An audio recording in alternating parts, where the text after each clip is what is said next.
Part B. The reaction for the production of methanol in the presence of the copper catalyst is carried out at 200 to 300 degrees C.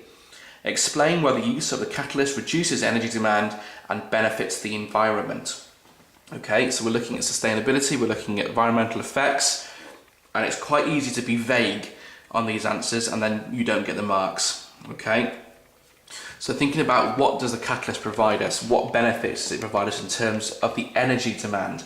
Okay, so you can't just say it reduces the energy demand, that's stated in the question. You need to explain why that is. Why is there less energy demand? Okay, well, if we're using a catalyst, what we can have is the reaction can be done at lower temperatures.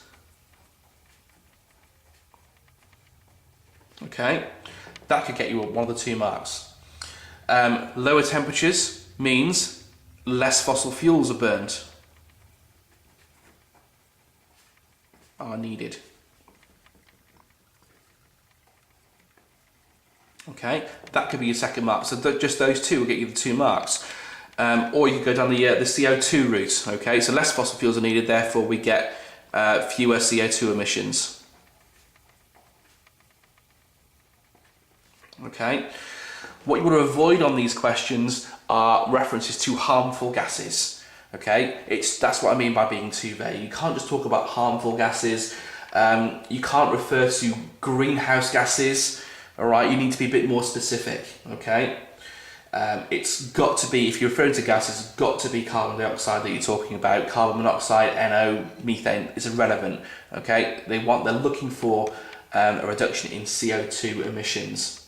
Okay, and likewise, you can't just say less fuel is needed.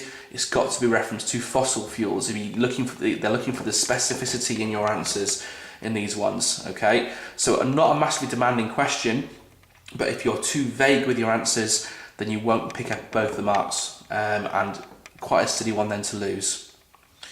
Okay, question C. A chemist investigates the equilibrium that produces methanol. It's the equation there. The chemist mixes carbon monoxide with hydrogen and leaves the mixture to react until equilibrium is reached. The equilibrium mixture is analysed and found to contain the following concentrations. So you've got a table of information there. Calculate the numerical value of Kc for this equilibrium and give your answer to an appropriate number of significant figures. We'll come back to this in a second because it always catches people out. All right, your answer line then has got your Kc value and the units for this particular Kc. Okay, we'll come back to this sort of thing in your 2nd year. So, first of all, can you remember how to write your Kc expressions? Kc is always the concentration of the products over the concentration of the reactants, and we use square brackets to note, well, as a notation for the concentrations. So Kc equals the concentration, square brackets, of methanol, CH3OH, over the concentration of carbon monoxide multiplied by the concentration of hydrogen. Now, because there are 2 moles of hydrogen in the question, the concentration of hydrogen needs to be squared.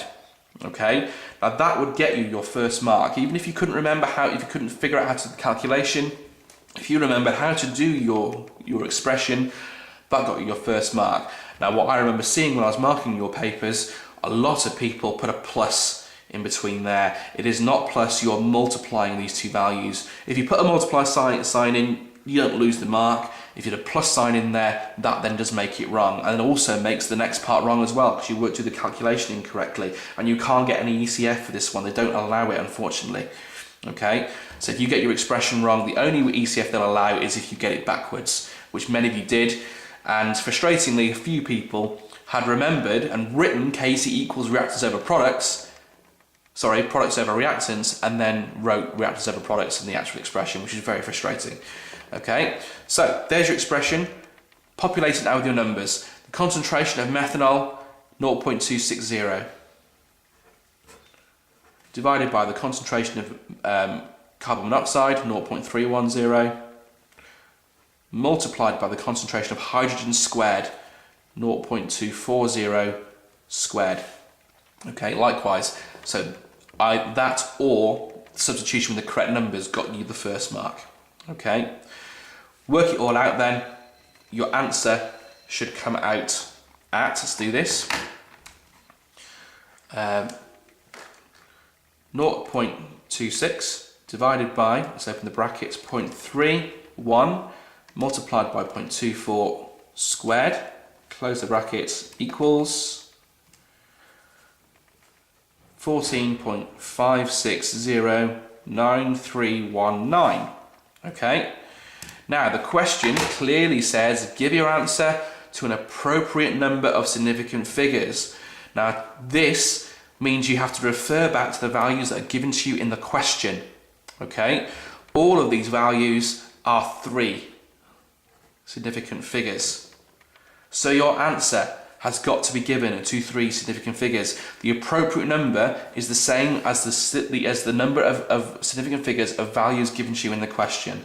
So in this case, if I want to take 14.560 and round it to 3 significant figures, I'm going to have to take it here, 14.5. Now the 6 will round that up. So to 3 significant figures, it's 14.6 as your final answer. Okay, so if you got that far, that's still only 1 mark. That only gets you 1 mark. If you round it incorrectly, if you put 14.5, you still only get the 1 mark. So you have to make sure you're rounding it correctly. So be careful and watch out for those instructions. Appropriate number of significant figures is asking you to look back at the values in the question. What number of significant figures have been given there? You use the same number.